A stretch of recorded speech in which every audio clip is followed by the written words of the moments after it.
If you don't know where to start with manifestation, you can start right here. And I have done this to manifest my dream job, my passion, my soulmate, money, abundance, and everything. And this is really, really simple. And if you're going to do this, please comment, I am ready.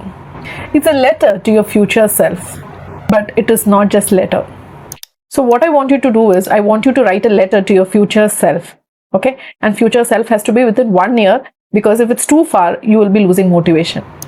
What does your perfect dream life look like in just 1 year? Go to ChatGPT and ask it to help you to write a letter like this to yourself. Once you have the letter given by ChatGPT, what I want you to do is, I want you to write yourself on a piece of paper. And the next step is, every morning I want you to read this letter when you wake up, as if you're already living in that life. The vibration, the feeling has to be so.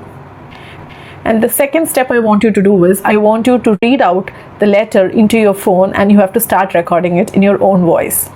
Read it 3-4 times. And the next step is, every single night before you go to bed, I want you to listen to this recording.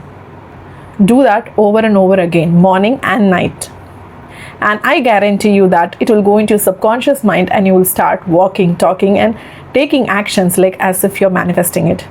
And then opportunities, people, signs, situations, everything falls in place. If you like my vibe, and if you're going to try this, please share it with all your friends and families, and please do subscribe for more techniques. And please don't forget to comment, I'm ready, and if you're going to start this.